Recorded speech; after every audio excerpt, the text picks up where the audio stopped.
Le plus grand adieu se profile à l'horizon. Pourtant, toi qui as été choisi, garde ton calme.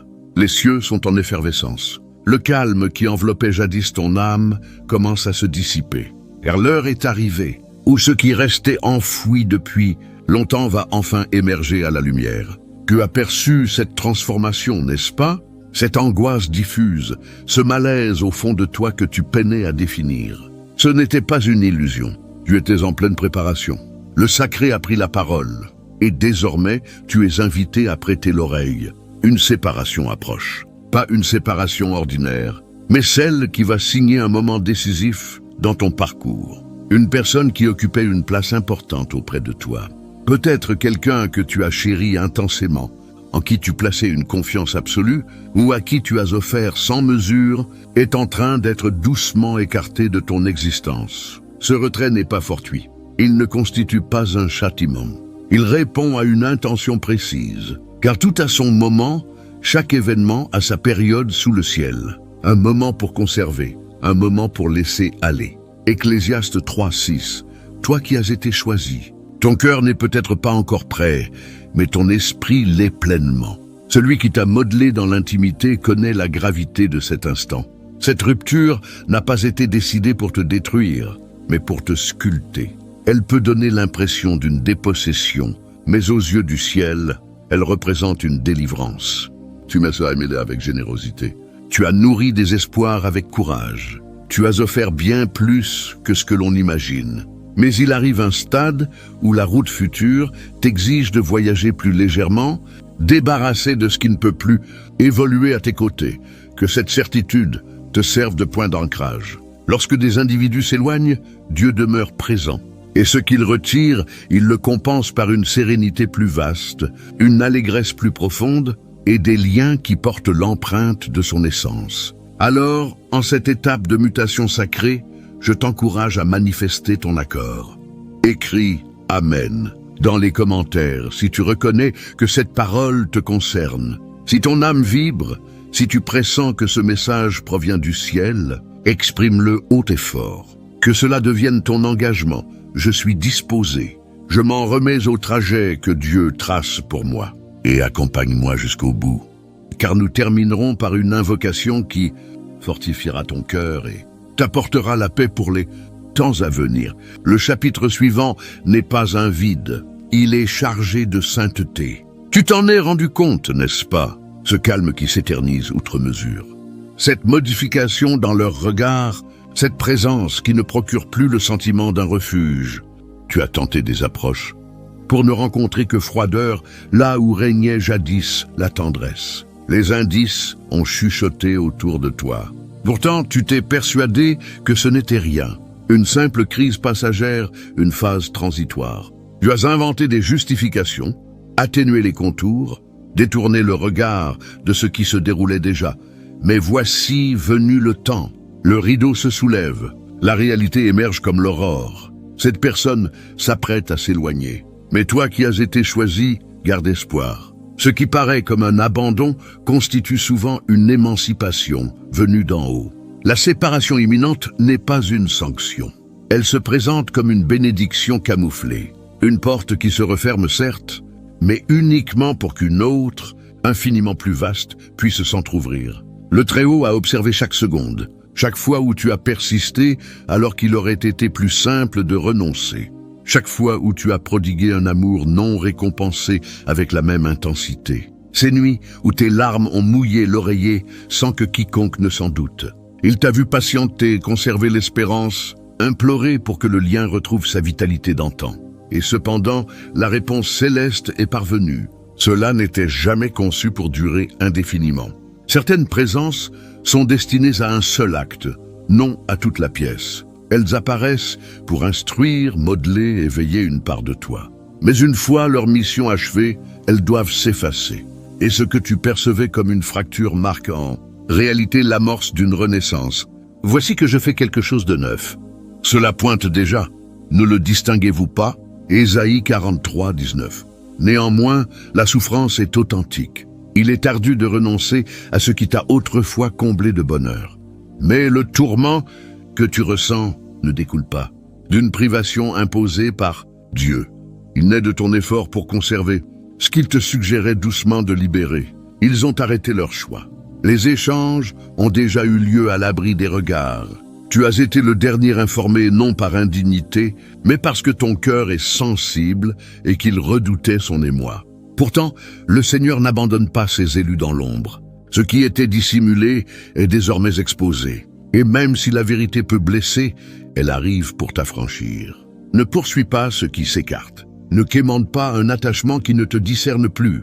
Celui qui t'a conçu refuse de te voir exister à l'ombre du doute d'autrui. Il refuse que ta valeur dépende de quelqu'un incapable de la reconnaître. Cela ne signe pas la conclusion. Cela inaugure le départ. Rappelle-toi Agar dans l'aridité, chassée et isolée. Mais là, au plus profond de sa détresse, elle a découvert le Dieu qui la voit. Genèse 16-13. Et de la même manière, tu es aperçu. Tu n'es pas effacé de la mémoire. Tu n'es pas délaissé. Le désert n'est pas ton point d'arrivée. C'est l'endroit où la vocation prend son essor. Cet adieu n'est pas une malédiction. C'est une délivrance. C'est la main tendre du Tout-Puissant qui écarte ce qui voilait ton éclat. Tu ne saisis peut-être pas encore, mais un jour, tu regarderas en arrière et tu rendras grâce au ciel pour cette fermeture. Tu loueras le mutisme qui t'a contraint à percevoir à nouveau la voix divine. Ce qui s'apparente à un refus est en vérité une sauvegarde. Ce qui évoque une fin correspond en réalité à une reconfiguration de ta trajectoire. Et retiens cela, tu n'étais jamais destiné à dépendre de la tendresse d'un autre. Tu n'as jamais été conçu pour être accepté à contre-cœur, négligé ou aimé à moitié. Tu as été façonné avec une visée précise. Tu représentes une œuvre magistrale aux mains du Créateur et il ne tolérera pas que ton existence soit dilapidée à attendre quelqu'un qui ne te sélectionne pas. Alors ne t'oppose pas à cette mutation. Ne combats pas le détachement. Les séparations les plus déchirantes ouvrent souvent sur les commencements, les plus magnifiques. S'ils étaient voués à demeurer, aucune force n'aurait pu les déloger. Mais ils ne constituent pas ton éternité. Ils incarnaient ton enseignement. Et désormais, il faut que tes paumes s'ouvrent pour accueillir du neuf. La question n'est plus pourquoi ils s'en vont. Elle est, accepteras-tu de t'en remettre à l'action de Dieu? Car ce qu'il te réserve, sérénité, félicité, vocation, amour qui le glorifie, dépasse largement ce que tu crains d'abandonner. Et cela t'attend juste après cet adieu.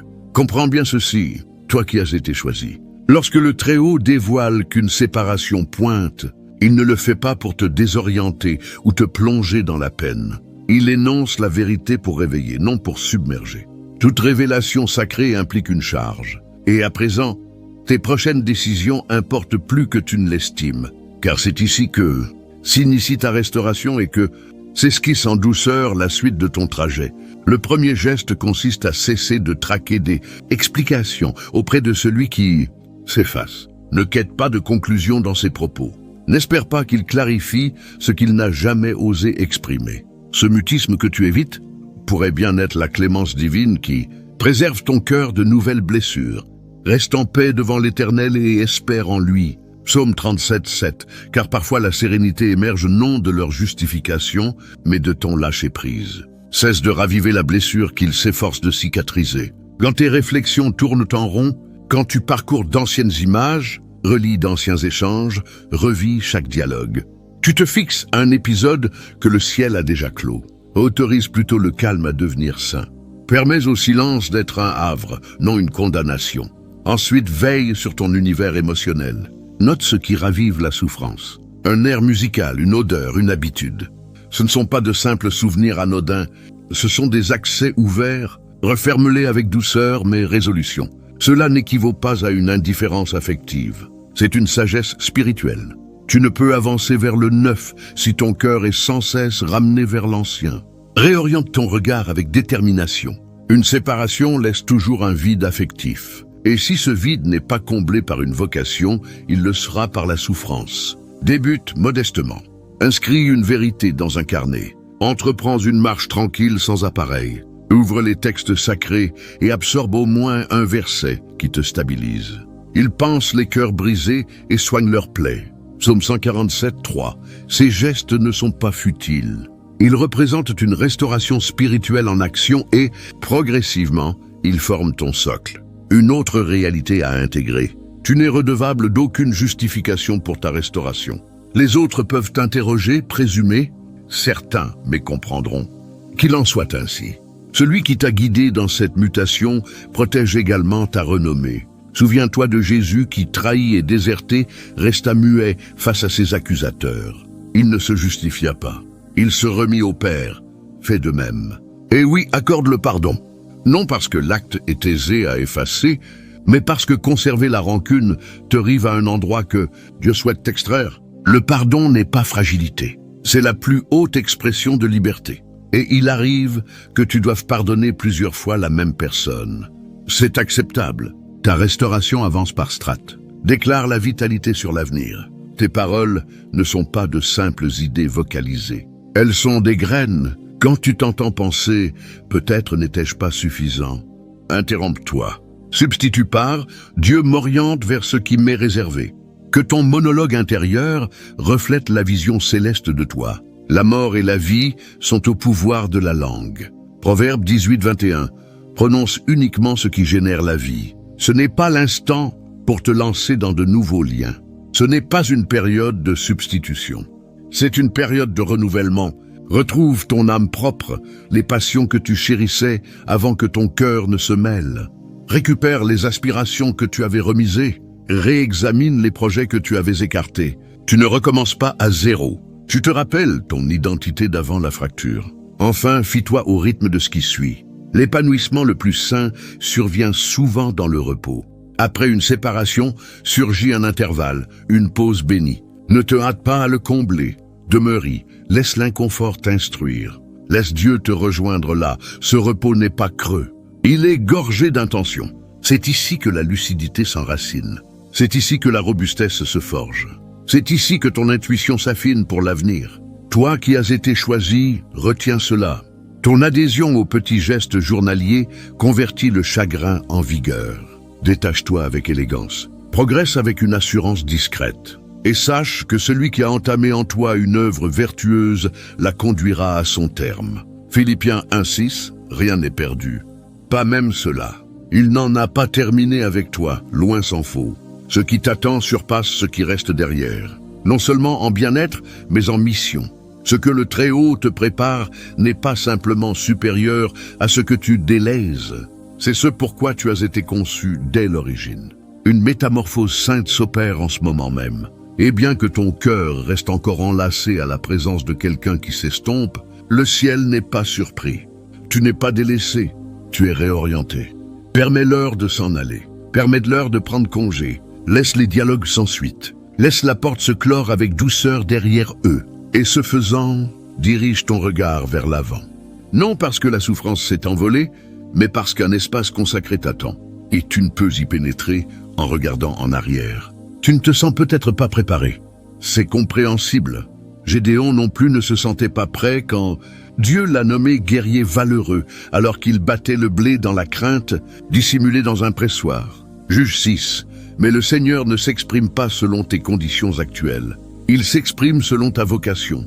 Et il déclare à présent, ce vers quoi je te dirige nécessitera de la place. Une place qui ne peut plus être occupée par quelqu'un ne partageant pas le même souffle, le même tempo, la même maturité. Tu peux pleurer cette perte tout en te soumettant, car la soumission implique souvent de traverser l'inexplicable. Mais la confiance ne s'édifie pas sur une compréhension totale. Elle s'édifie sur une reliance absolue. Et celui en qui tu te reposes est le même qui a ouvert les mers, fracassé les liens dans les geôles et ramené les morts à l'existence. Il t'a contemplé dans ta totalité. Il a contemplé tes interrogations nocturnes, tes offrandes muettes, tes supplications sans écho.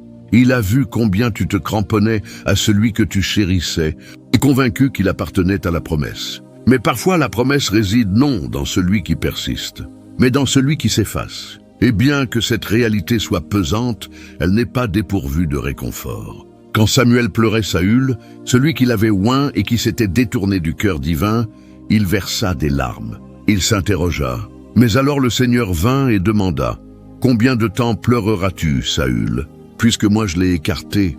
Remplis ta corne d'huile et pars. » 1 Samuel 16, 1.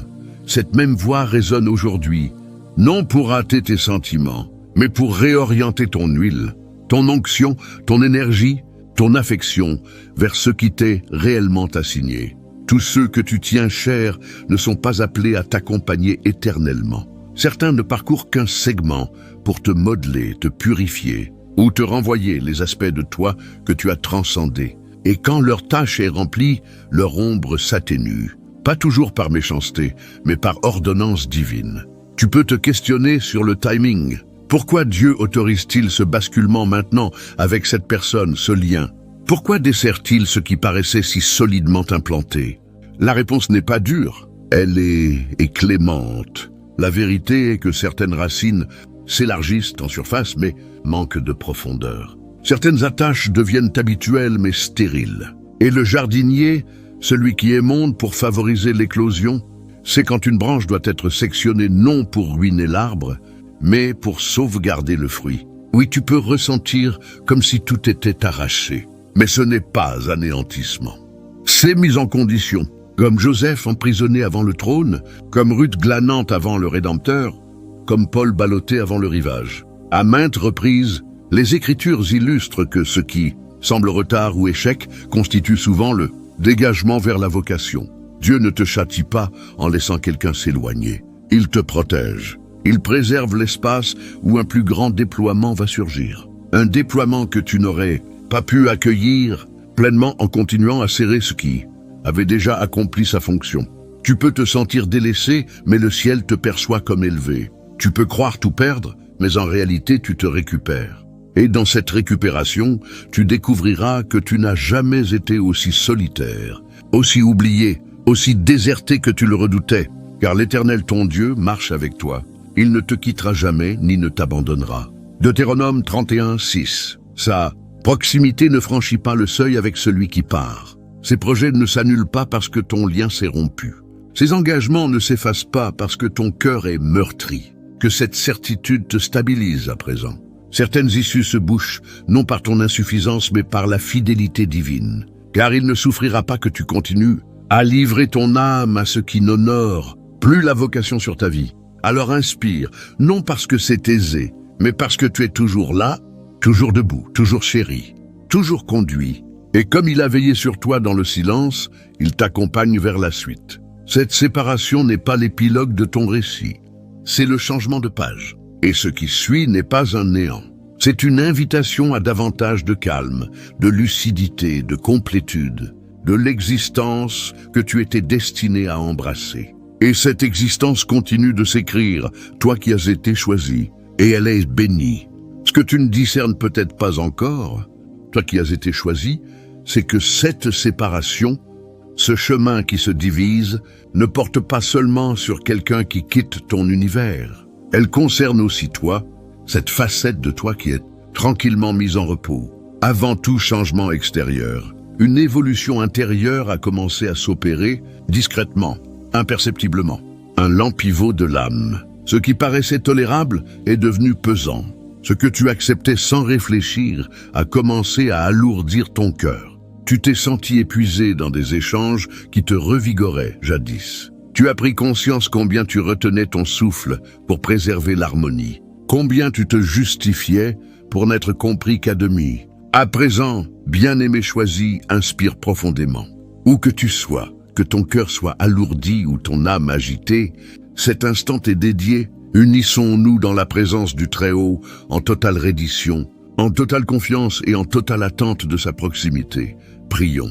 Père Céleste, nous nous présentons devant toi avec des cœurs sensibles, frémissants et ouverts. Nous venons non avec une compréhension achevée, mais avec des âmes prêtes. Tu es le Dieu qui discerne, qui connaît, qui entend même l'inexprimable. Et ainsi, Seigneur, nous t'ouvrons chaque recoin caché, chaque souffrance tue, chaque larme ravalée, chaque crainte enfouie. Aujourd'hui, nous déposons tout à tes pieds.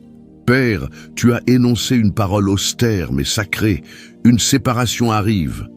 Un mouvement s'opère, une présence est libérée. Et quoique notre nature s'accroche et nos cœurs résistent, nos esprits acquiescent à ta volonté. Apprends-nous à relâcher ce que tu nous invites à abandonner. Apprends-nous à nous fier à la main qui nous soutient, même quand elle nous émonde. Nous avouons, Seigneur, avoir tenté de conserver ce que tu cherchais doucement à retirer, avoir réclamé des éclaircissements à ceux que tu avais déjà affranchis, avoir lié notre valeur à des tendresses évanescentes et ancré nos cœurs en terrains éphémères. Mais aujourd'hui, dans la quiétude de cet instant saint, nous optons pour la confiance en ton œuvre. Nous optons pour le détachement de ce qui entrave notre essor. Nous optons pour la conviction que tu ne nous dépouilles pas, mais que tu crées l'espace pour bien plus grand. Père, pour chaque cœur en deuil d'un lien, pour chaque âme qui sent le pincement d'une présence qui s'efface, accorde un réconfort surnaturel. Enveloppe-les de ta présence comme d'un manteau chaleureux. Murmure aux zones confuses et rappelle-leur, Dieu, que tu ne retranches jamais sans visée de multiplication, que ce qui semble terminaison est souvent l'amorce de ce qu'il n'avait pas osé rêver. Comme tu as ouvert la mer Rouge pour Moïse quand toute fuite paraissait impossible, ouvre les eaux devant nous maintenant. Trace une voie là où nous n'en voyons aucune. Montre-nous que tu es non seulement le Dieu des départs et arrivées, mais aussi celui des passages. Seigneur, rappelle-nous que tous ceux qui débutent le voyage ne sont pas destinés à l'achever avec nous, que certaines présences ne couvrent qu'un acte, non l'intégralité. Accorde-nous la perspicacité pour distinguer. Aide-nous à ne pas retenir le passé, mais à nous ouvrir à l'émergent. Tu as déclaré dans ta parole, oubliez ce qui est derrière, ne vous attardez pas sur l'ancien. Voici, je réalise du neuf. Ésaïe 43, 18-19. Donne-nous des yeux pour le voir, des cœurs pour l'embrasser, une foi pour y pénétrer. Dieu, si nos mains sont encombrées du passé pour saisir ce que tu proposes aujourd'hui, aide-nous à desserrer. Apprends-nous à avancer paumes ouvertes et cœurs disponibles. Apprends-nous à accueillir l'inconnu, non comme danger, mais comme appel. Pour les instants de solitude, quand le silence d'une séparation évoque le délaissement, rappelle-nous ta parole en Deutéronome 31:6. Tu ne nous quitteras jamais ni ne nous abandonneras. Rends ta proximité plus tangible que toute absence perçue. Sois le murmure constant dans le calme. Sois la main qui nous stabilise quand les sentiments bouillonnent. Sois la lumière qui nous oriente quand la vision se trouble. Et Dieu, nous te prions pour la restauration, non seulement du détachement, mais des habitudes en nous qui nous ont retenus trop longtemps. Restaure les zones qui croyaient devoir conquérir l'amour. Restaure celles qui surexpliquaient, surdonnaient, sous-recevaient. Restaure les blessures profondes qui nous ont fait accepter moins que ton appel. Rappelle-nous que nous sommes élus, distingués, tendrement chéris. Père, nous prions également pour celui qui s'éloigne. Nous le bénissons, nous le libérons, nous lui pardonnons, non parce que c'est simple, mais parce que tu nous convoques à la liberté. Et nous ne pouvons transporter la rancœur dans l'avenir que tu as tracé. Alors nous remettons toute offense, toute déception, tout silence au pied de la croix, ouvrant nos cœurs l'espace pour des liens neufs qui reflètent ton essence, pour des attaches fondées sur la vérité, non la façade, pour des accompagnements enracinés dans l'engagement, non l'opportunité. Entoure-nous de présences qui chemineront avec nous, non seulement au sommet, mais dans les creux. Aligne-nous avec ceux qui discernent notre vocation et nourrissent notre esprit. Et Seigneur, aide-nous à percevoir cette période non comme châtiment, mais comme après. Ce n'est pas bannissement, c'est élévation. C'est l'aridité avant l'engagement. C'est le calme avant l'éclat. C'est l'élagage avant la floraison. Alors nous n'aurons pas mépris pour l'œuvre. Nous t'attendrons même ici. Nous nous fierons à toi-même maintenant. Pour chaque âme qui reçoit cette invocation, ô Père, je proclame ta paix, celle qui garde cœur et pensée en Jésus-Christ. Je proclame ta vigueur, celle qui s'accomplit dans la faiblesse. Je proclame ton discernement, celui qui apaise le tumulte et calme l'orage intérieur. Tu n'en as pas fini avec nous. Tu commences à peine, et ce que tu édifies en nous ne tremblera pas. Ce que tu nous apprêtes ne peut être ravi. Alors nous ancrons nos pas dans la foi. Nous élevons notre regard dans l'espérance, et nous déclarons « Accomplis ta volonté, Seigneur ». Au nom de celui qui embrasse toutes nos périodes, Jésus-Christ, Amen. Si cette invocation a résonné en ton cœur, si tu as perçu la vibration dans ton esprit en l'écoutant, je te remercie d'avoir permis à cet espace de contribuer à ta restauration. Tu ne traverses pas cette séparation en solitaire. Tu avances avec Dieu et il avance avec toi. Si tu es prêt à délivrer ce qui ne t'appartient plus et à accueillir la nouveauté qui t'attend, laisse un commentaire en écrivant. Je reçois cette invocation et je m'en remets à Dieu pour la suite. Et si tu désires rester en lien avec des paroles comme celle-ci, des vérités qui touchent ton âme et soutiennent ton trajet, n'oublie pas de t'abonner. D'autres viendront, plus de calme, plus de discernement, plus de sa présence. Jusqu'à bientôt, que sa proximité te précède, que sa main te porte et que sa voix te ramène chez toi. Tu es chéri, tu es aperçu et tu es guidé vers quelque chose de plus vaste.